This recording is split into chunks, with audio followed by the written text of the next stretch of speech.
Hola chicos, ¿cómo están? Buenos días a todos.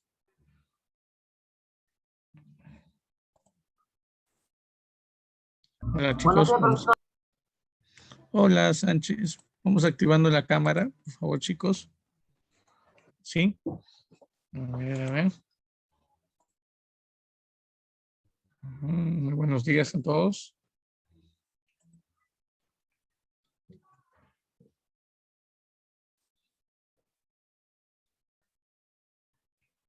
Bueno, déjenme decirles que el día de hoy tenemos un tema bastante importante en nuestro curso.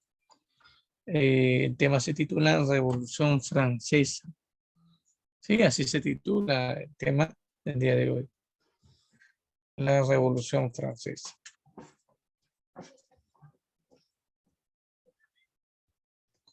Así que empecemos, chicos, empecemos, a ver.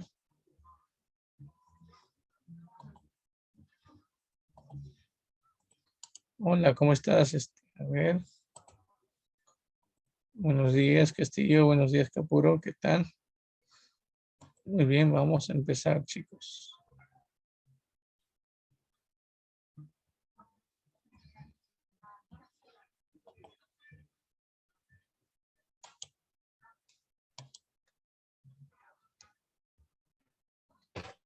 A ver, a ver. Hola, Napan, ¿cómo estás, Torpoco? Muy buenos días. Muy buenos días, buenos días. ¿Qué tal? ¿Cómo está Castillo?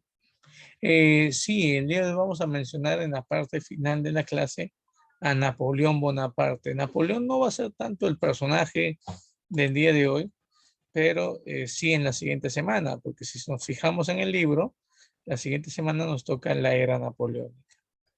El día de hoy nos toca la Revolución Francesa. Justamente la Revolución Francesa, chicos, termina con la llegada de Napoleón al poder, con un golpe de Estado que Napoleón termina realizando. Eso lo vamos a ver a continuación. ¿Mm? ¿Alguna otra pregunta que tengan tal vez previo a esto? A ver. A ver, chicos. Nada, muy bien, entonces empecemos. Empecemos.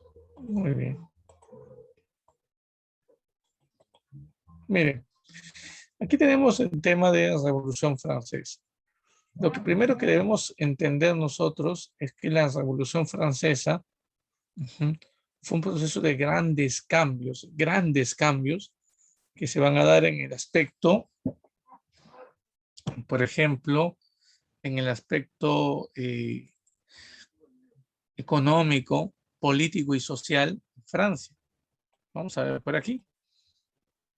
Como les decía, la revolución es un gran proyecto, ¿no? Es un proceso de cambios que Francia vive en el aspecto social, económico, político y también ideológico, hay que decirlo, también ideológico. Pero hay una clase social que es la que va a promover la revolución francesa en ese tiempo. Profe, ¿qué clase social? Esta clase social, chicos, miren, la burguesía. La burguesía. No te vayas a olvidar, ¿ah?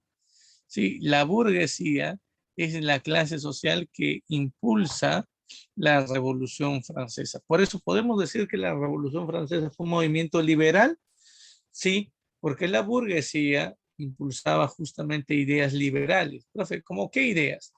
Las ideas de igualdad, todos deben ser iguales en Francia, la idea de fraternidad, debemos apoyarnos, y la idea de libertad, todos debemos ser libres, debemos tener libertad de pensamiento, libertad de expresión, debemos tener derechos. Todo eso se impulsa aquí en la Revolución Francesa, chicos. Ahora debemos entender también que la burguesía encabeza este proceso llamado Revolución Francesa con el objetivo de acabar con el antiguo régimen, con el objetivo de poner fin al antiguo régimen. Pero aquí viene el problema. ¿A qué se denomina antiguo régimen, chicos? ¿Qué cosa es el antiguo régimen? ¿A qué llamamos nosotros antiguo régimen?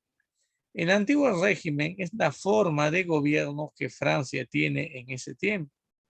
Cuando yo te hablo de forma de gobierno, estoy refiriéndome, por ejemplo, a la monarquía absolutista, pues, a la monarquía absolutista de Francia. Monarquía absolutista, profe. Sí, a la monarquía absolutista. Cuando, por ejemplo, yo te hablo de monarquía absolutista, significa aquel tipo de gobierno donde el rey tiene todo el poder. Y eso es lo que pasaba en Francia. Pero también en Francia, quienes tenían todavía poder eran los miembros de la Iglesia Católica.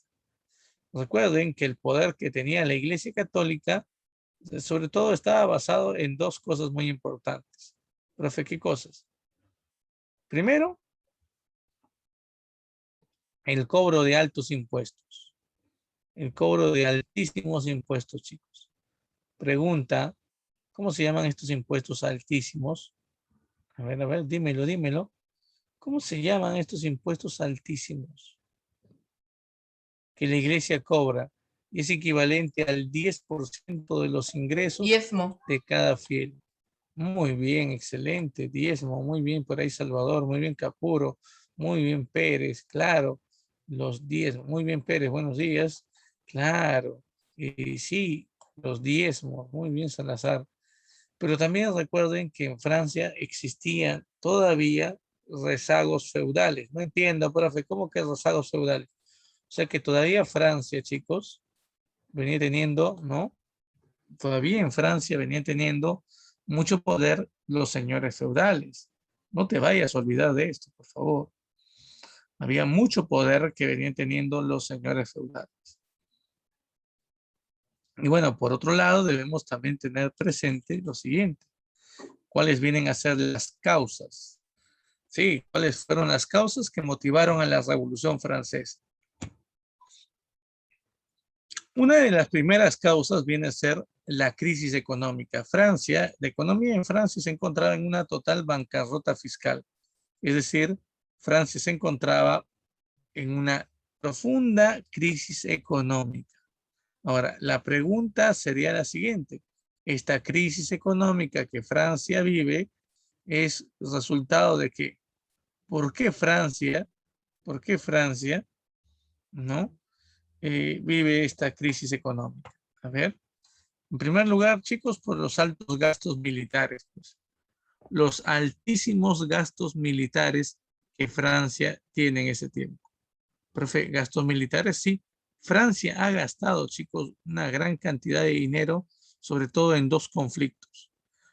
Ha librado, por ejemplo, la llamada Guerra de los 7 años. Profe, Guerra de los 7 años, sí. En la Guerra de los 7 años, Francia se enfrentó contra los ingleses. Profe, ¿ganaron o perdieron? Perdieron. Los ingleses le quitan incluso el control de Canadá. Por eso tú debes entender que en Canadá, en la actualidad, las personas hablan o inglés o francés, porque inicialmente era una colonia francesa, pero luego pasó a ser administrada por los ingleses. Por otro lado, debemos también tomar en cuenta que Francia participó en esto, en la guerra de independencia de los Estados Unidos, en la guerra de independencia de los Estados Unidos. Sí, recuerda por favor esto. Guerra de independencia de los Estados Unidos, profesor. Sí, guerra de independencia de los Estados Unidos. Y sabes, aquí hay algo que debemos tener presente nosotros. Profe, ¿qué cosa? Bueno, debemos tener en cuenta, chicos, debemos tener en cuenta aquí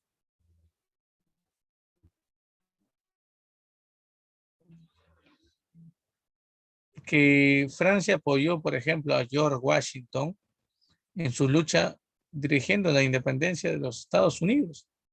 Y si bien es cierto, Francia participa aquí, el hecho de haber luchado en estos dos grandes conflictos, chicos, el hecho de haber luchado en estos dos grandes conflictos trae consigo una crisis económica. Se gastó demasiado dinero, chicos. Se gastó demasiado dinero. Pero muy aparte de esto,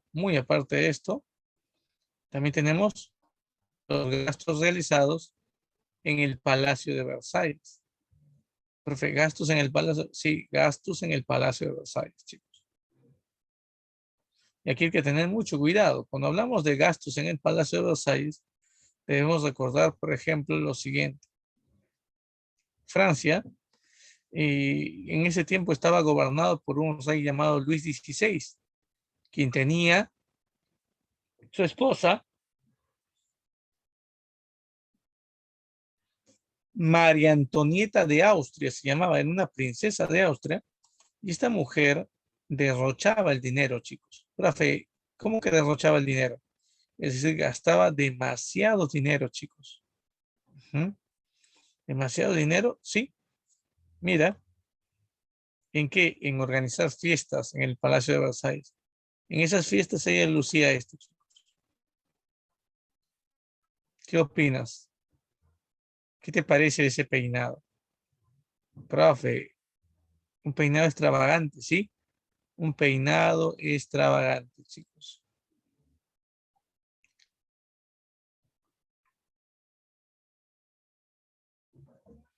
Un peinado extravagante, chicos. Pero no solamente eso, todos los días hacían peinado así, carísimo. Utilizaba vestidos también caros, incluso zapatos caros. Nunca volvió a utilizar dos veces el mismo vestido. El dinero se derrochaba en esto, en las fiestas, en los lujos, en joyas, ¿no? En banquetes. Bueno, a su esposo, Luis XVI, el rey de Francia, lo que más le importaba justamente lo que más le importaba eran los banquetes. Ujú, así es. Y si esto arruinaba la economía de Francia, el pueblo terminó llamando a María Antonieta, la reina María Antonieta, la llamaron Madame Déficit.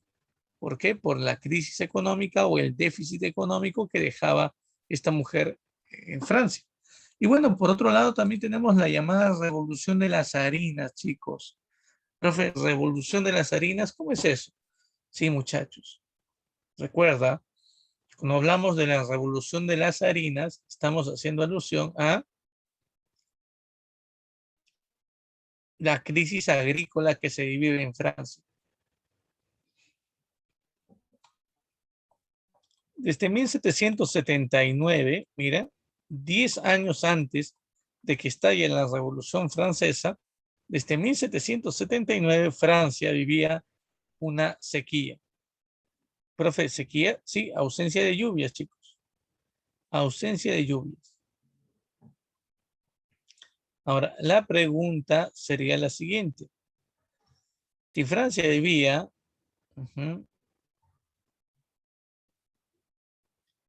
una etapa de sequías,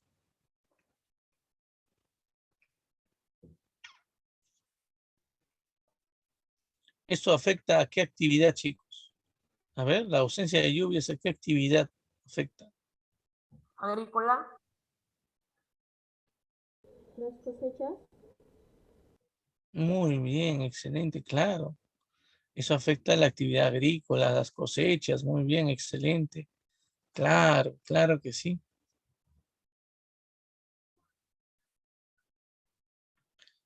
Profe, una pregunta. ¿Eso qué significa? Que hay menos producción de alimentos, chicos. Hay una menor producción de alimentos y que obviamente al haber menos producción de alimentos, ujú, la escasez de estos hace que el precio de los alimentos, ¿qué pasa con el precio, chicos? ¿Aumenta o disminuye? A ver, dime. Aumenta. Aumenta, claro que sí. El producto se encarece. Los más pobres son los que sufren más daños. Profe, ¿por qué? Porque no pueden costear el cobro de estos impuestos, ¿me entiendes? O mejor dicho, el costo de estos productos. ¿Sabes? Esto genera hambruna, miseria. Imagínate, lo que más eleva es el precio del pan. Un ciudadano francés en ese tiempo estaba acostumbrado a consumir hasta 60 kilos de pan al año. O sea, imagínate, consumían entre 8 y 10 piezas de pan cada día antes de la crisis. Con la crisis, aumento de las sequías, el precio del trigo se encareció y por lo tanto el precio del pan también. El pan se convirtió en un alimento de lujo, ¿no? Tanto es así que las panaderías eran los lugares más asaltados. Los panaderos eran las personas que más asesinaban en ese tiempo.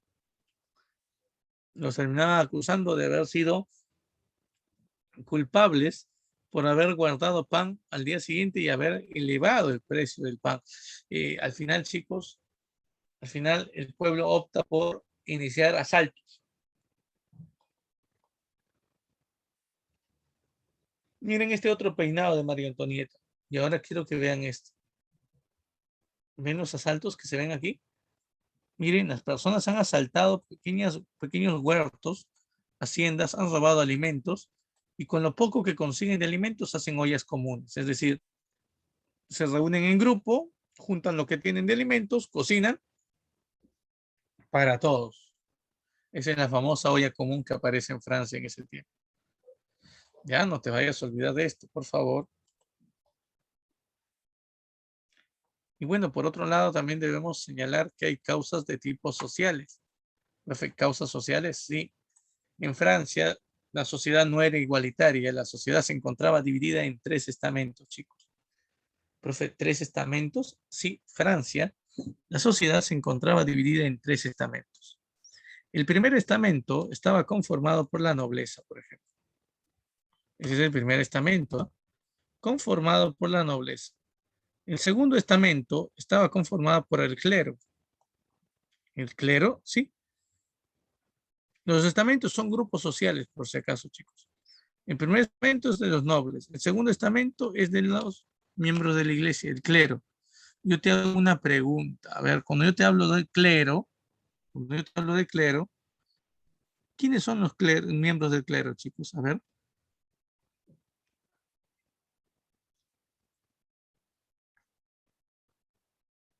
A ver, ¿quiénes son parte del clero?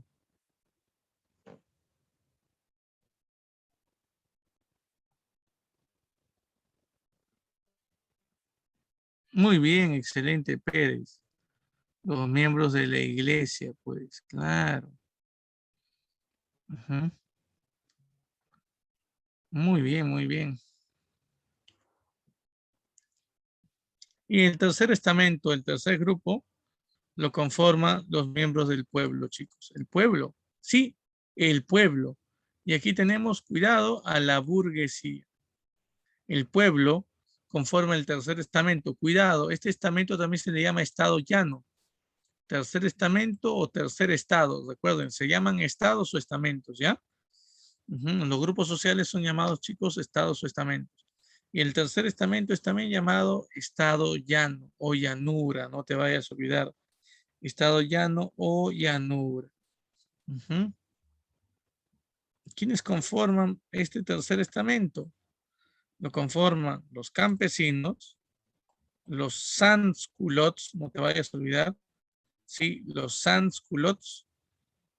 Miren, la burguesía, los comerciantes, los campesinos y los sans-culottes. Profe, una pregunta, ¿y quiénes son los sans-culottes? Los sans-culottes son, significa sin calcetines. El calcetín, para que me entiendas, el calcetín viene a ser una prenda de vestir, es a medias.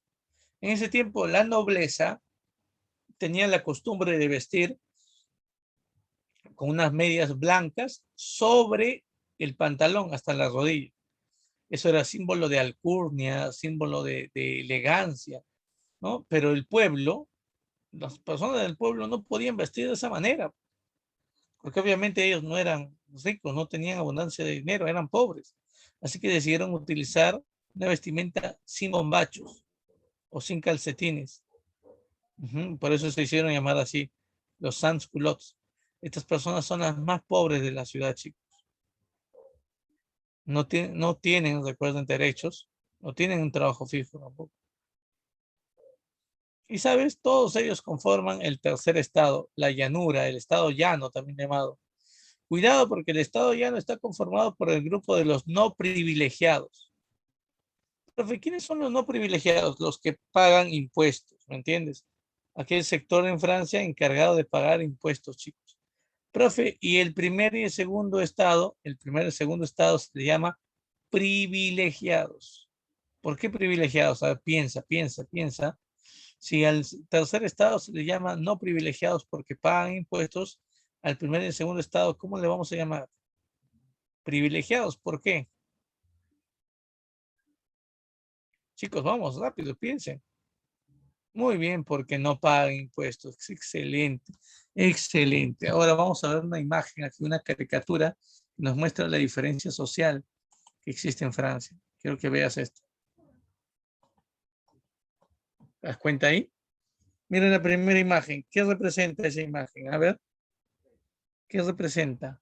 Profe, son tres personas, sí, pero cada una de estas tres personas representa un estamento social de Francia distinto. Si se dan cuenta, la persona que está en la parte de abajo es un representante del pueblo, es como un campesino. Y sobre él está un miembro de la iglesia y un noble. O sea, es como si el pueblo sostiene a la nobleza y al clero. Es decir, el pueblo que es el que paga impuestos y esos impuestos sirven para los lujos de la nobleza y el clero. ¿Te das cuenta? En la otra imagen vemos también a un noble y a un miembro de la iglesia. Y vemos a un habitante del pueblo, está en el suelo. Claro, eso nos muestra, ¿no?, que existía una fuerte diferenciación social aquí. No te vayas a olvidar, ¿eh? Existía una fuerte diferenciación social. Y bueno, sigamos avanzando. Sigamos avanzando, porque además de esto podemos señalar causas políticas. El gobierno de Francia era un gobierno despótico. Justamente miren esta imagen. Aquí podemos ver quiénes reinaban en Francia en ese tiempo. Por aquí tenemos a Luis XVI y a su esposa María Antonieta de Austria, a quien el pueblo le había apodado Madame Déficit, ¿verdad? Por las grandes crisis económicas que había dejado Francia. Ahora, ellos reinaban en Francia. Su poder era absoluto. El poder de Luis XVI era absoluto. ¿Qué significa absoluto? Significa que este personaje era todopoderoso, chicos. Eso es lo que significa. Este personaje era todopoderoso. ¿Sabes? Su poder no tenía límites. La burguesía, ¿qué es lo que quiere? Acabar con el gobierno de Luis XVI y ellos tomar el control del Estado. ¿Me entiendes? La burguesía lo que quiere es gobernar. La burguesía quiere gobernar, pero para poder gobernar tiene que acabar con quién, con el rey Luis XVI. Tiene que acabar con el reinado de ellos. Muy bien, y hay unas nuevas ideas que están difundiéndose en este tiempo, chicos. La burguesía difunde unas nuevas ideas a favor de la revolución. ¿Sabes cómo se llama este nuevo movimiento ideológico que está surgiendo y que la burguesía está llevando a cabo como inspiración para la revolución? Se llama la ilustración. ¿Ya? No es el socialismo, no es el nacionalismo, no es el liberalismo, es la ilustración. Esas son las nuevas ideas, chicos. Ahora, una cosa aquí que debemos tener en cuenta, una cosa importante, viene a ser lo siguiente.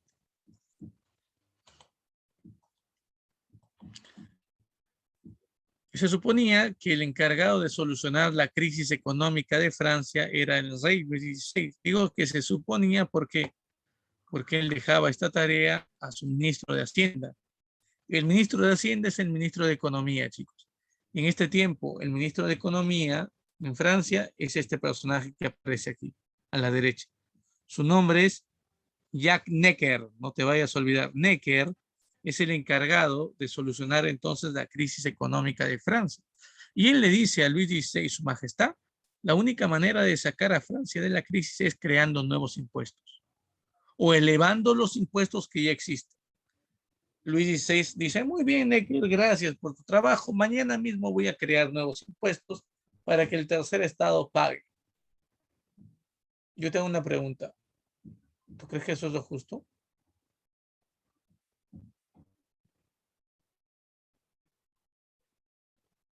A ver, dime, ¿tú crees que eso es justo?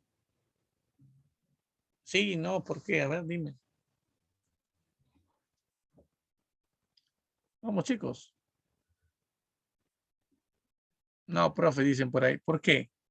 Profe, porque supongo que el pueblo está cansado de pagar impuestos. Claro, El pueblo está cansado de pagar impuestos, chicos. El pueblo ya no tiene ni siquiera dinero para pagar impuestos, ¿me entiendes? Y es injusto que se les termine cobrando más impuestos. Claro. Necker le dice a su majestad que sea la nobleza y el clero quienes paguen estos impuestos. El pueblo no puede pagar, la nobleza y el clero que lo paguen. Y Luis dice, pero Necker, estás pidiendo que los privilegiados paguen impuestos, ellos nunca han pagado. Necker dice, al menos tienen que pagar temporalmente hasta que Francia salga de crisis. Luis XVI va y le pregunta, nobles, ¿ustedes van a querer pagar impuestos? Y la nobleza, ¿qué le va a decir? Su majestad, nunca hemos pagado impuestos, no vamos a empezar a pagar ahora. Se niegan a pagar estos impuestos. Esto se llama la rebelión de los nobiliarios, imagínate. Y bueno, como motivo de esto, debido a esto, Necker le dice a su majestad, si usted no ha logrado convencer a la nobleza y el clero de que paguen estos impuestos, pues entonces quien debe solucionar todos estos problemas y decidir quién pague los nuevos impuestos en Francia debe ser el pueblo de Francia, la población de Francia. Debemos convocar a la Asamblea de los Estados Generales. Acuérdate de esto. Debemos convocar a los Estados Generales. ¿Qué son los Estados Generales, chicos? Los Estados Generales son asambleas donde se reúnen los representantes de los tres estamentos. Entonces, si te preguntan a ti, ¿quién convocó a los Estados Generales en Francia? Luis XVI y su ministro de Economía, Necker. Ahí está. Esta imagen representa los Estados Generales. Mira, en la imagen se puede ver varias personas reunidas. En total asistieron 1.200 personas. 300 de los asistentes eran representantes de la nobleza. Otros 300 eran representantes del clero. Sí, eran representantes, ¿no? De la iglesia. Mientras que, mira, mientras que 600 de ellos eran representantes de la burguesía. ¿Qué? Sí, 600 de estos eran representantes, chicos, de la burguesía. ¿Me entiendes? Estoy entendiendo, por favor. Sí, tengan mucho cuidado, por favor. Tengan mucho cuidado. 300 representantes de la nobleza, 300 clérigos y 600 burgueses. Yo pensé que tú me ibas a preguntar, profe, ¿por qué hay más burgueses que clérigos y nobles? Yo pensé que tú me ibas a preguntar esto. Y esto es fácil, chicos, de entenderlo. El tercer estado o el tercer estamento, este tercer grupo social de Francia, son la mayoría. Representan el 93% del total de la población en Francia. Como representan a la mayoría de franceses, por eso van el doble de miembros aquí. ¿Me entiendes? Por eso va el doble de miembros aquí. ¿Me entiendes? Espero que no se te vaya a olvidar esto. Por ese motivo van a asistir el doble de representantes burgueses. Y ahora, ten cuidado. Profe, ¿por qué? Ten cuidado por lo siguiente, muchachos. ¿Por qué van burgueses? Mira la pregunta. ¿Por qué no van sans-culottes y por qué no van campesinos? Si se supone que también deben ir, ¿no? Representantes del tercer estado, y el tercer estado está integrado también por campesinos, ¿no? Y también por burgueses. La pregunta es ¿por qué? Vamos, dímelo, dímelo. ¿A qué se debe, chicos? A ver, piénsalo, piénsalo.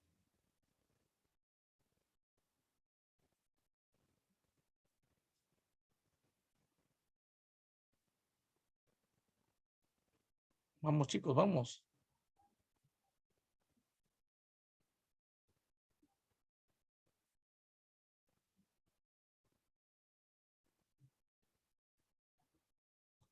Nada. Lo que pasa es que había un requisito para integrar los estados generales. Ese requisito era ser letrado, chicos. Ahora, la pregunta es, ¿qué significa ser letrado?